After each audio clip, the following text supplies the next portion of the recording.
حبايبي، مرحبا بكم معايا في القناه ديالي في عالم رشيده ام ار. اللي كيشاهد اول مره القناه يضغط على الجرس باش يشاركنا الجديد، واللي عندي في القناه تنقول لكم دائما مرحبا بكم. وشكرا على المتابعه. اليوم ان شاء الله غادي نشارك معكم الروز طيب بالخضر ان شاء الله مع الفخيدات ديال الدجاج مكريين. خليكم معايا نشوفوا المقادير ديال كل شيء ونكملوا ان شاء الله الفيديو.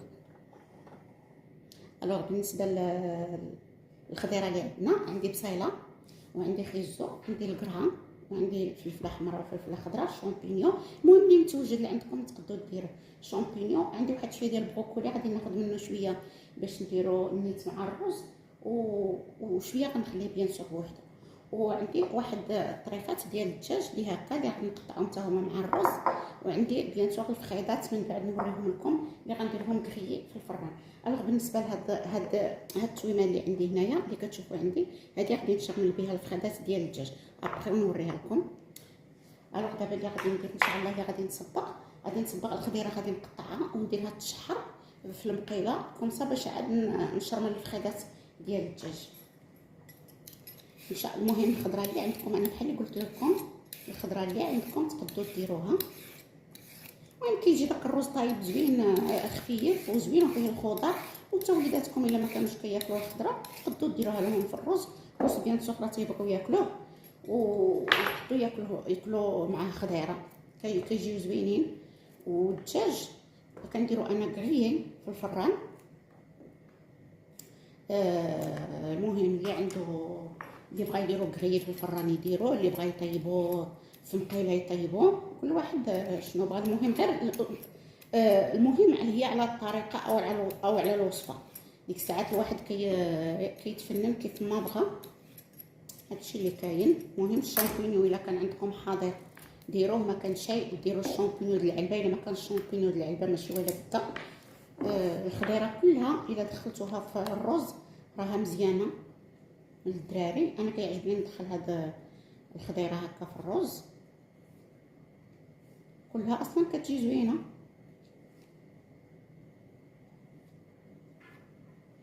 الشامبينيو الا كان فري كيجي زوين حتى هو مع الرز. بالنسبه للبروكولي، حيت كاين اللي يشوف يقول لك البروكولي مع الرز ولا مع هذه، انا غادي نوريكم كيفاش غنديرو اصلا. حيت تا وليداتكم الا كانوا ما كيبغيوش البروكولي ولا داكشي راه ما غاديش يعيقوا به بلا بروكولي ولا شي حاجه. حيت الدراري تنشوف قليل اللي تيبغي البروكولي، ولكن واخا راه هو مزيان وصحي، غير خصكم تعرفوا كيفاش تدخلوه لهم في الاكلات وصافي. هانتوما حبيبي انا شعلت على المقله وقطعت هاد البصيله هكا مشلطه. غندير شويه ديال زيت العود، قطرات هكا ديال زيت العود في المقله صافي. وغادي ندير هاد البصله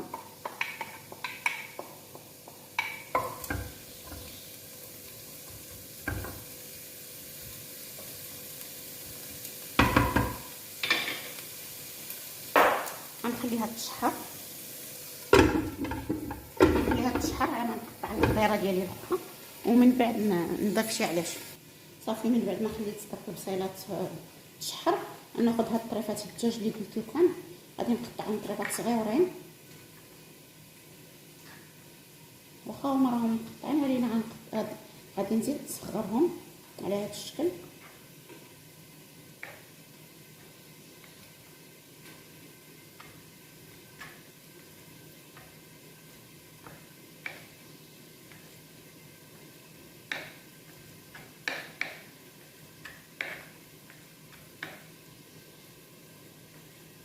دائما تناخذ داكشي اللي كياخذ شويه ديال الوقت في الطياب فيه تنصبط.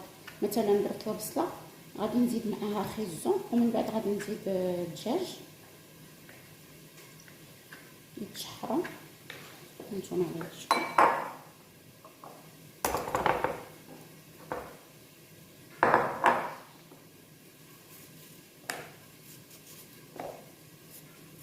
الخيزو كنقطعو رقيق وكنحيد له بيان سور هذا الوسطاني. هذا الوسطاني كنحيدو لان كيكون شارف.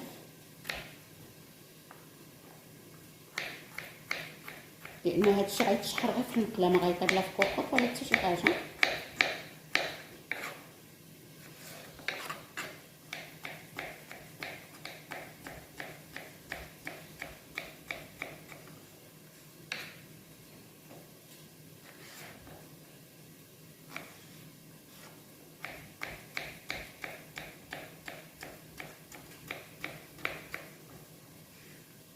صافي غادي نمشي تنقطع هكا الخضره كلها، نسبق بعدا غير الخيزو اللي غادي ندير مع البصله.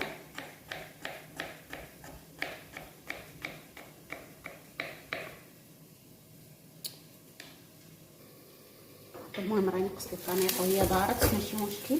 الوغ من بعد ما البصله بدات كتنزل غادي نضيف هاد الخيزو اللي قلت لكم قطعت هكا.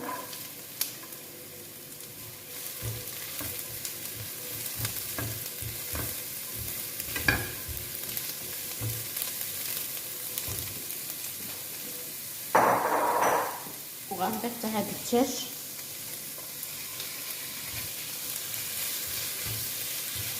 دابا ما غندير لا ما لا والو، كلشي غنخليه هكا كيتشحر، وتا العطريه بلاتي عاد غندير هادشي دابا.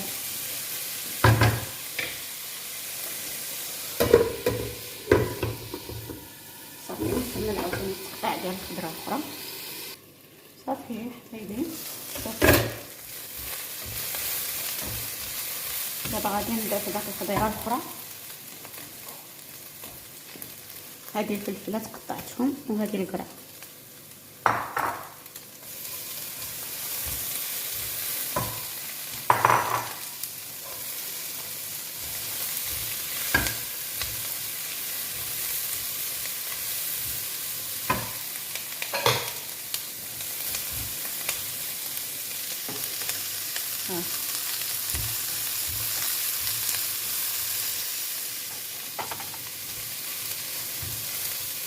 صافي غادي نخليهم يزيدو يتشحروا.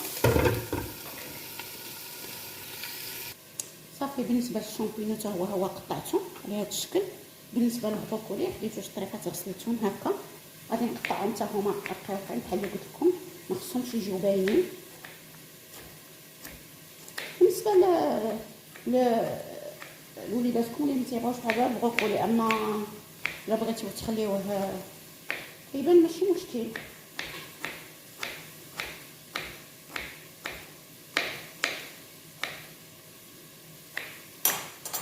صافي على هذا الشكل. اصلا هو راه غادي ينزل، ما غاديش يبقى هكا، راه غادي ينزل.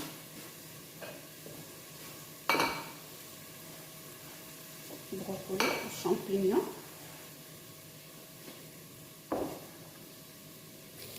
دابا غادي ننزل داك الشامبينيون مع البروكولي.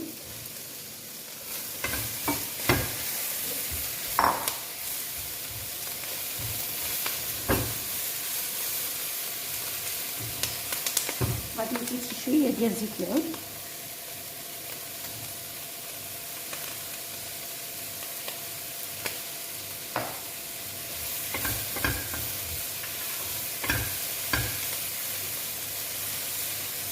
صافي غادي نخليها غير شي شويه ينزلوا داك الخضر الاخرين، عاد غادي ندير التوابل وندير شويه الماء.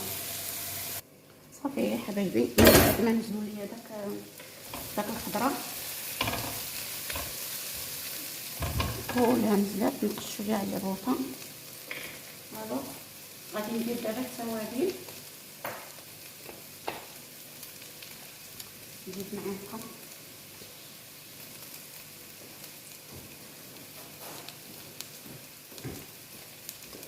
غادي ندير شويه ديال الملح بيان سور على حسب الذوق، وغادي ندير شويه ديال الابصار، ما نكثرش على حسب الحار. وغادي ندير بالنسبه غندير شويه د الخرقوم غير باش يلون ليا الروز، لان تعاود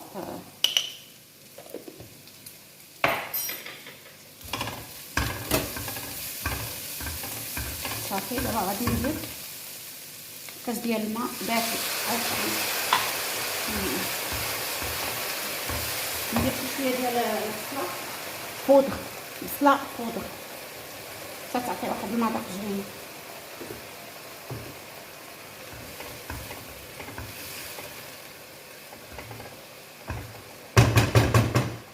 دابا غادي ندير الرز، زلافه ديال الرز. انا خديت داك النوع ديال الرز داك البسمتي، نتوما غتاخذوا اللي بغيتيو.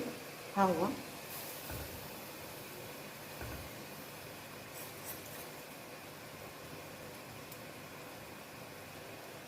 هذا مزيان الوقت بزاف طياب.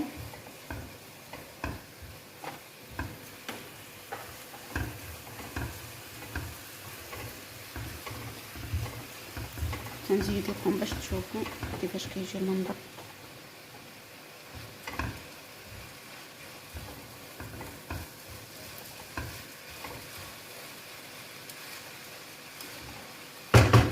دابا غادي ندير فيه الماء وغادي نخليه نشد عليه ونغطيه، ماشي نشد عليه غير غادي نغطيه.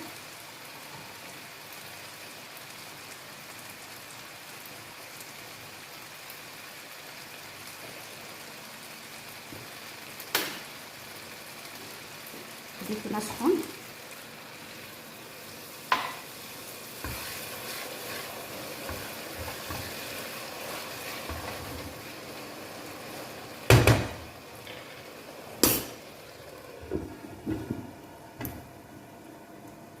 صافي غنغطيه. ملي بدا يشرب داك الماء راه بيان سور غادي نزيد له الماء، لان داك الماء راه ما كافيش. غير بغيتو يشرب شويه داك الماء عاد غادي نزيدو الماء شويه عاوتاني الماء. حبايبي دابا غادي نشرملو الفخيطات اللي قلت لكم ديال الدجاج. هاد الفخيطات عندي 4 ديال الفخيطات ديال الدجاج على حسب المقادير ديالكم. الا عندكم الدجاجه تقدروا تقسموها هكا في النص ولا تقطعوها على 4 وديروها بحال بحال. انا عندي هاد لي كويس ديال الدجاج درتهم. الوغ بالنسبه لي كويس كنشقهم هكا، نوريكم شويه تنشقهم هكا على هاد الشكل باش يدخل لهم الطياب وتدخل لهم الشرموله بجوج. نشقهم هكا. الوقت اللي الرز ديالنا سيطيب حنايا عاوتاني نشرملو الدجاجات هكا. غادي ناخذ واحد البول نديرو الثومه، شي 4 دراسات ديال الثومه على حسب المقدار ديال كل واحد.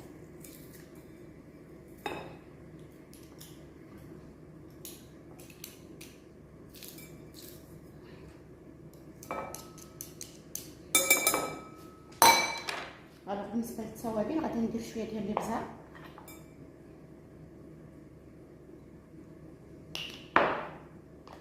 شويه ديال الابزار، شويه د الملحه،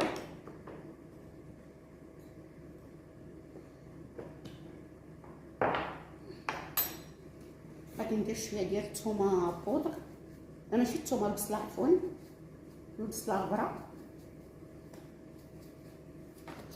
ايوا وغادي ندير شويه ديال الزعتر اللي كيكون من السن.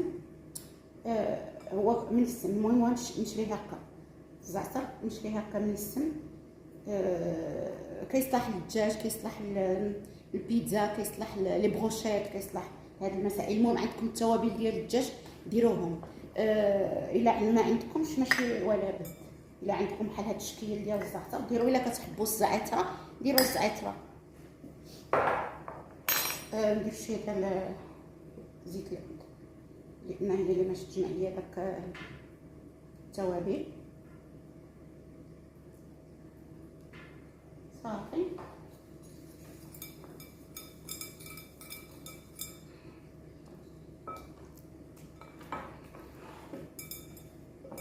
نحاول ندخل فيهم ديك الشرموله. غادي يبقاو شي شويه وتا لاخر لحظه عاد تنديرهم في الفران ولا في داك الاي فراير غادي يتشوا بحال بحال.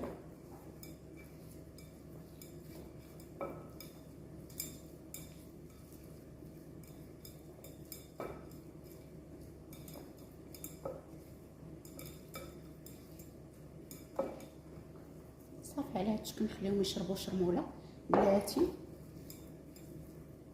وعاد نديرهم. نشوفوا دابا الرز فين وصل. بيان صغرى شرب داك الماء.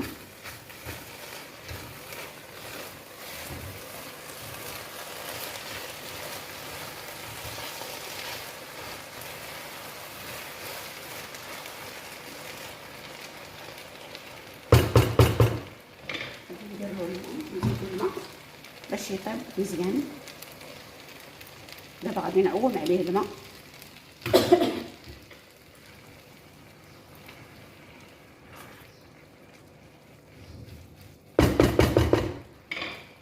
الا جاكم الصوص غادي تزيدوا بيان سور الملحه. صافي عومت عليه الماء وغادي نغطيه نخليه يطيب دابا على خاطرو. صافي حبايبي بالنسبه للرز تكون النار طاب، غادي نطفي عليه ونغطيه باش يشرب شويه داك شويه ديال لاصوص اللي باقيه فيه، باش يجي قد باش ما يتعجن حتى شي حاجه.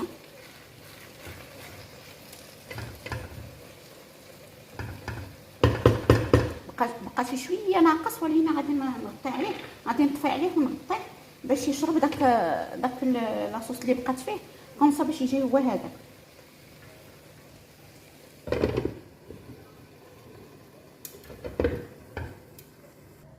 الوغ بالنسبه للفخيدات ديال الدجاج غادي نديرهم في هاد الاي فراير. ها هي هادي، اللي ما عندوش هادي يقدر يديرهم في الفران بحال يشعل الفران ويديرهم يتشووا بحال غنديرهم في هاد العلبه ديال السيليكون.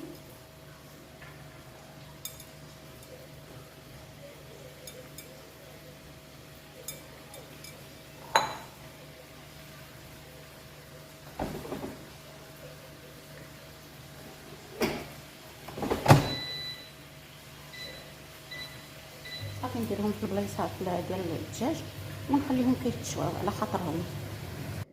صافي حبايبي بالنسبه للبلا ديالنا ها هو وجد كيجي على هاد الطريقه. هذا الرز درت له بحال هاد الشكل. البروكولي سلقت شويه البروكولي وحطيته في جنبات. بالنسبه للفخيدات ها هما تحمروا وطايبين. الحمد لله طايبين مزيان. هانتوما نقرب لكم باش تشوفوا. هانتوما كيجيو رائعين وكيجي هائل وكيجي خفيف بالنسبه بحال اللي قلت لكم. الخضيره دخلوها للدراري في الرز، هانتوما ما كتجيش باينه وكيجي لذيذ بزاف. بالنسبه للفخيدات بحال اللي قلت لكم، اما ديرهم في الفران اما ديرهم في ديك العلبه ما كاين حتى شي مشكل. المهم يكونوا محمرين بحال هذا الشكل هذا. هانتوما البلا كيفاش كيجي. كنتمنى تجربوه ان شاء الله هذا البلا هذا وتشاركوني في القناه ان شاء الله. واللي تيشوف اول مره القناه يضغط على الجرس باش يتابعنا ويوصلوا دائما الجديد. واللي عندي في القناه تنقول لكم دائما مرحبا بكم، شكرا على المتابعه. اذا عندكم شي ملاحظه خليوها لي في الكومونتير. ومرحبا بكم ان شاء الله. نتلاقاو في الفيديو الجاي ان شاء الله، وشكرا على المتابعه.